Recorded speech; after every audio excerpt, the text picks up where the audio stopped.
Hi guys, I'm Amber. This is video 2. We're going to be talking about forgiveness and also reconciliation and what's the difference. Now, you cannot have reconciliation without forgiveness, no matter what. Fight it all you want, lie to yourself some more about it if you want, but you cannot reconcile with someone without first forgiving. Forgiveness comes in so many forms. It's not just verbally saying I forgive, but it's also about accepting within ourselves that not only have we calmed ourselves down with the matter, we have set aside our differences with what has happened, we've accepted our parts in it. But forgiveness is about accepting the part of the other party, the offender. It's about what happened. How many of you guys can honestly say that you think that you have forgiven someone when you realized you hadn't? How many of you guys can truly say, I thought I forgot what had happened, or I thought I forgave that offender. But in actuality, a month, year, 6 years, 20 years later, you realize that anger and resentment still lies within you. Just acknowledging that, you can honestly say now that maybe you haven't forgiven. I struggle with that a lot. I could be having a conversation with someone and my kids get brought up, right? And all of a sudden, I start thinking back to all the bad stuff that happened while in that relationship with their father. And automatically, my brain goes back to those feelings, those thoughts, those emotions, as if it was happening in the moment. At that point, I realized that what I thought I had healed, I hadn't. That is why, with a heavy heart, I want to do this video and just talk about it a little bit. Because there's a difference. There's a big difference in thinking that you forgave and really truly forgiving. Forgiveness is a paradox, something that sounds illogical but still works. Forgiveness begins with pain. We have a right to our feelings. Forgiving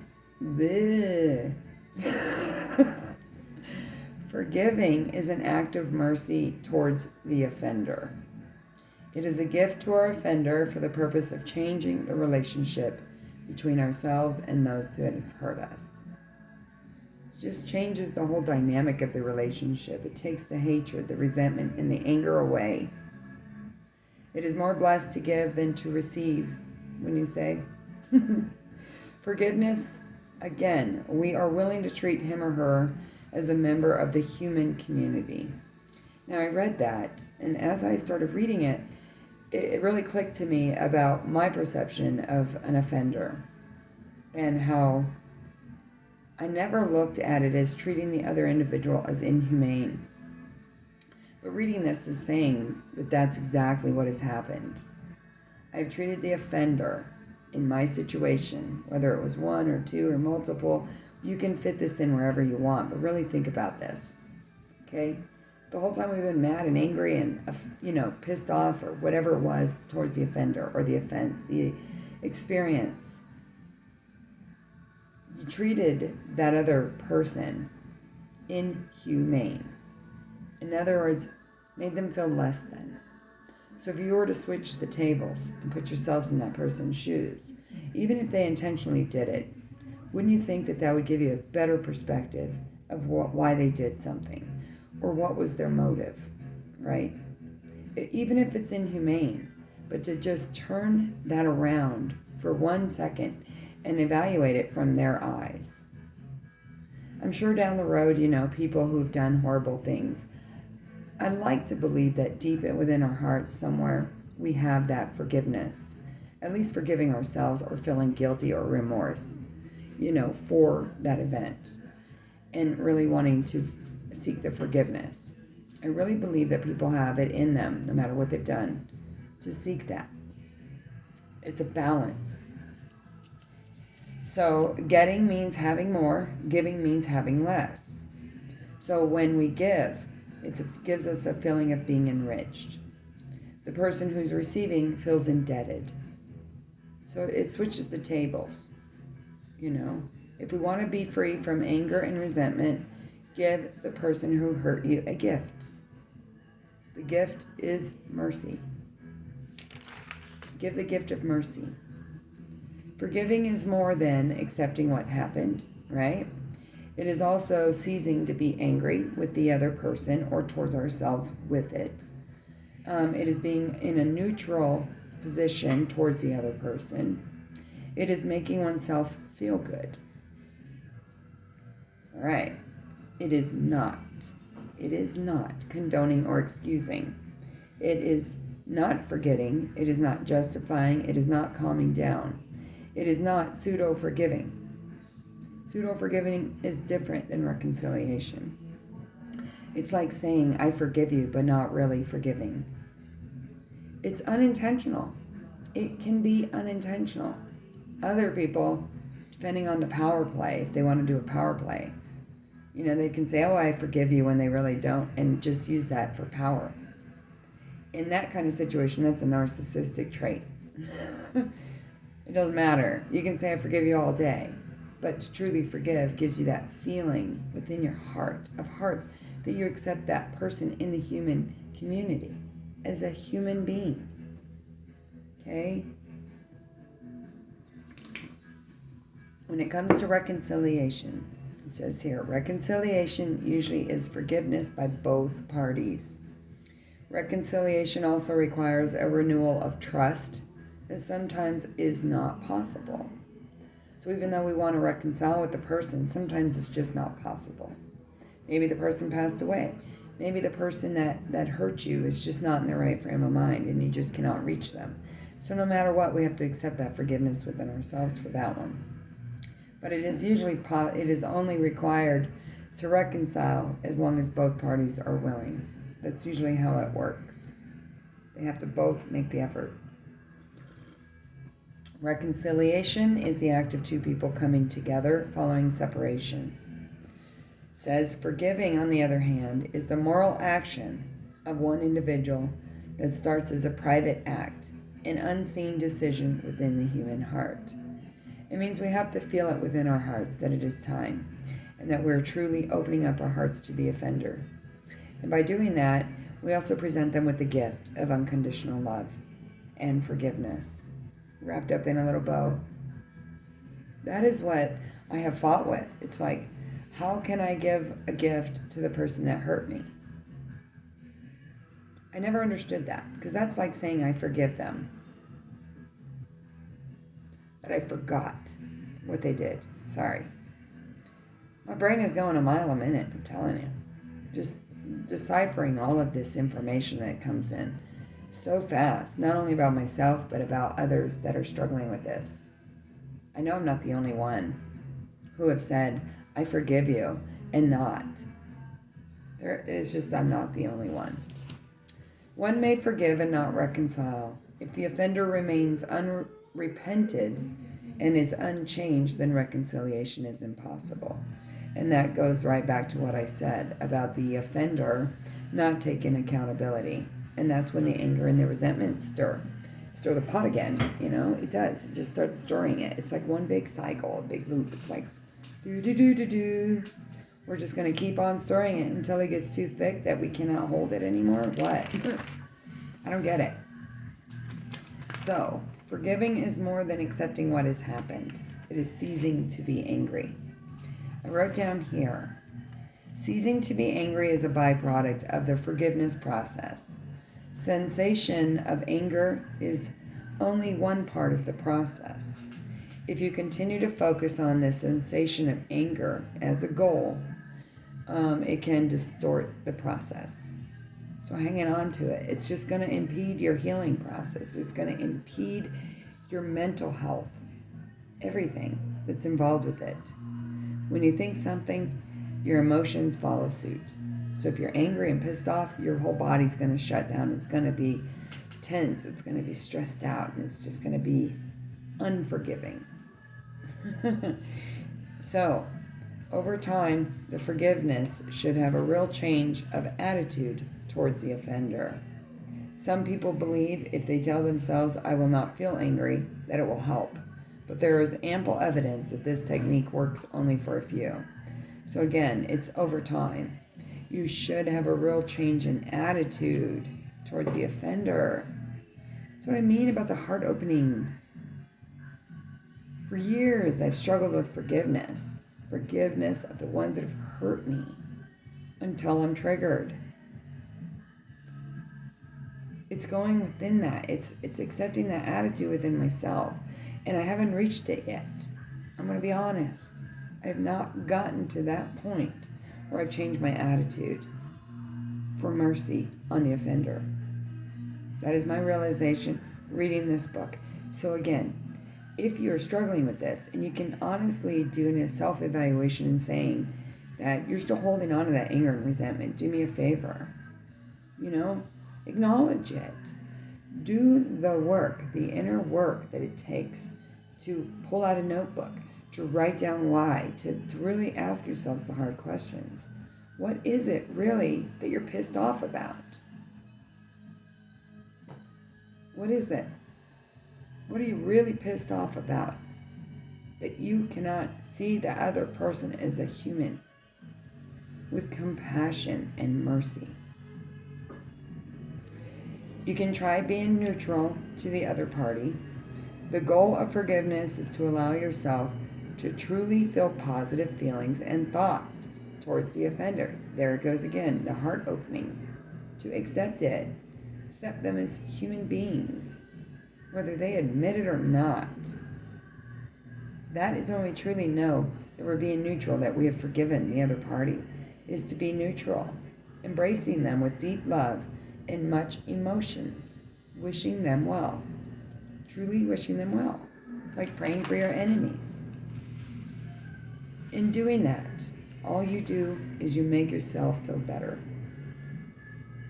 Forgiving properly, understood, and practiced with patience will increase forgivers' well-being and emotional health. Well, there you go. Practice, practice, practice. Be patient with yourself. You will find over time, I'd say 30 to 90 days of daily practice, writing a forgiveness journal, writing a gratitude journal, little baby steps that we can take every single day to understand our anger and our resentments towards the people that have hurt us. It will make your emotional health, your physical body, everything feel better. Give yourself 30 to 90 days. When the forgiver decides to give the gift of forgiveness to the offender, forgiveness moves from a focus of oneself to a focus of the other. That's when healing begins. That means we take the anger and the pain that we have towards the offense, off of ourselves. We take the blame away. We take the hatred and the just, why me, the pity party. We take it all away. That's when the healing begins. When you say, thank you guys for staying with me here. What forgiveness is not. It is not condoning or excusing. Condoning is suffering in silence, convincing ourselves that we deserve the abuse. When we excuse, we are saying that the offense is not worth a quarrel. Or we pretend that we weren't injured or make excuses that the offender didn't mean to hurt us. Forgiving means admitting that what was done was wrong and should not be repeated. That is having an honest conversation back and forth with you and the offender. Explaining that we're not excusing the behavior, we're not condoning it, but yet we're still going to forgive for ourselves. So that way we can have peace of mind that what we know happened. And we basically make a promise to ourselves that we're not going to allow it to keep hurting us. We can only hope and pray that the offender will see that and accept accountability and admit that it was wrong and that they promise not to do it again. Again, that goes back to the Bible. The Bible says you can ask for forgiveness and you shall be forgiven. as long as you don't repeat the offense again. So don't keep doing it. Once forgiven, you're forgiven. It's about letting go and moving on. That is where I struggle. Is for me, I almost get that feeling of, if I forgive, I'm condoning it. If I forgive, I'm making excuses for the offender, saying that it was okay for what happened. That is where I struggle with the art of forgiveness, thinking that I've forgiven. So it's also not forgetting, okay? By remembering the pain and associating it with the particular experiences, one hopes to avoid painful activities in the future. You stop living. Depression sets in. Bad thoughts about yourself, about where you're going, what you did. Do you see what I'm saying? It feels that lag of like, but if I forgive, I'm forgetting. But are you truly? Do you ever forget? We just find an easier way to live with it, to accept things the way that they are. And hopefully in one instance in the future that maybe we can help someone else who's been through this. That is my only hope. Even with doing these videos, I'm always hopeful that something that I say, or something that I read for you guys, or some experience that I went through, not only shows you that you're not alone in this, but it's also saying that there is a possibility to learn how to move on without forgetting, by using the experience that we've gone through to help someone else, to better our environment, to teach our kids better than what we had. It's also not justifying. Some offenses can be justified. I don't see how that can be. I haven't found any solutions when it comes to that yet, as far as a justifiable offense. I guess the only thing that comes to my mind is, say someone's hysterical and they're screaming, right? And you don't know what else to do except for slap them across the face. You slap them. But it wakes them up. It snaps them out of it, right? You can ask for forgiveness for that. That would be a justifiable offense. Yeah. I'll just leave it at that. Moving on. It is also not just calming down. And when I say that, I mean, like, you know, when someone tells you to calm down and you're in that frantic mode, or you're in that moment of trial and error, you know, and someone says calm down. For me, that's an automatic defense mechanism. I'm going to get louder. I'm going to get more aggressive. And I don't mean aggressive like violently, just in a panic. Depends on your situation, guys. I mean, if you've truly had a bad experience, whether it be rape or domestic violence, beating, witnessing it, anything like that, it's very hard to find justification in that, and also be able to calm down, especially when triggered. So, forgiveness is also learning to calm down. It's not allowing outside experiences or outside people or things to get in the way of us calming ourselves down. That's where meditation, yoga, exercise, taking a walk comes in handy. Okay? Some react to minor offenses with major displays of anger afterwards, right? Realizing they overreacted.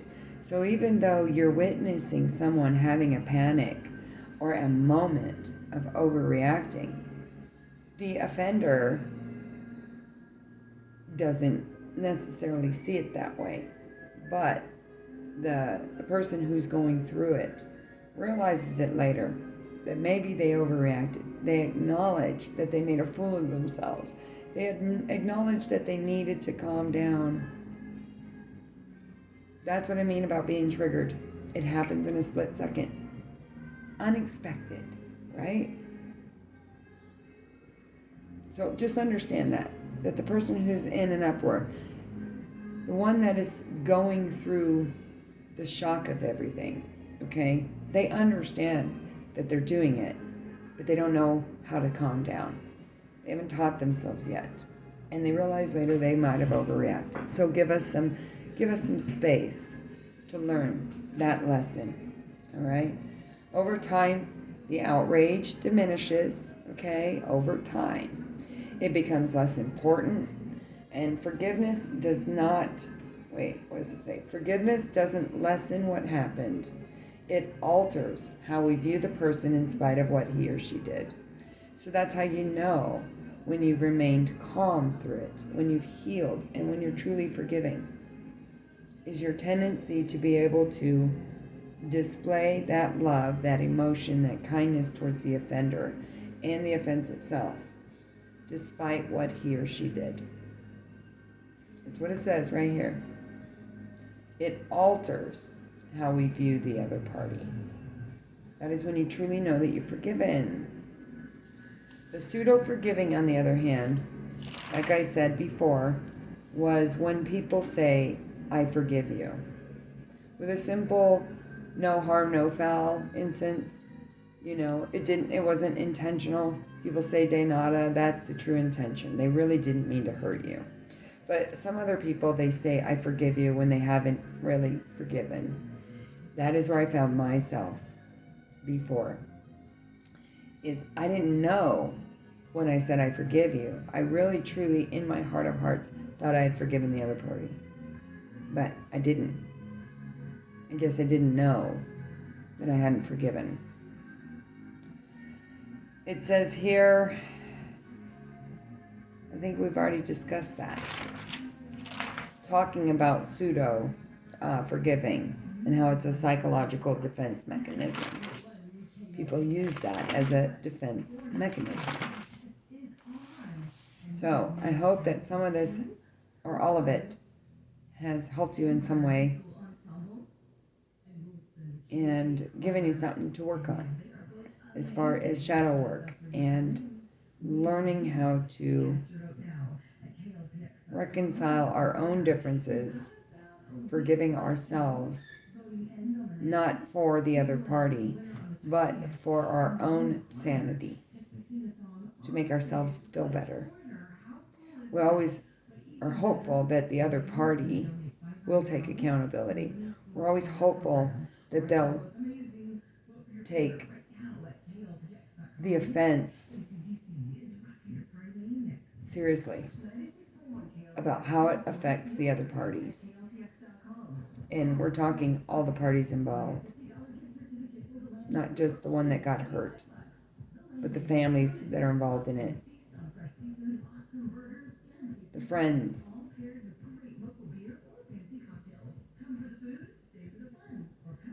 Forgive more. Question your motives when you're forgiving. Ask yourself the hard questions on whether or not you're truly forgiven, or have you truly reconciled with the other party, or you just make believe in it. Are you lying to yourself and to the other parties? Or can you truly do the work and look within yourself and find it within your heart to find a human connection with that person again and move on and let it go? Have a beautiful, wonderful day. Thank you guys so much for watching. But I think I'm going to end it here. I've said enough. That's how I feel about it. I don't know how I feel about the forgiving. I just know that it's an everyday thing, and I'm working on it every single day. And some days are easier than others, but there are days like reading from this book that I realize that truly deep down, I guess I really haven't forgiven some. And I'm working on that. And I'm going to continue to do that work, because that is what's going to heal us. Doing that work and saying, I'm tired of living that way. Tired of being on this cycle. Tired of jumping through hoops and trying to figure it all out. How about we just jump off, look back and say, adios. Stop pseudo-forgiving. Work on it. Truly, truly, truly work on it. You got this. You got this, boo. Stay tuned.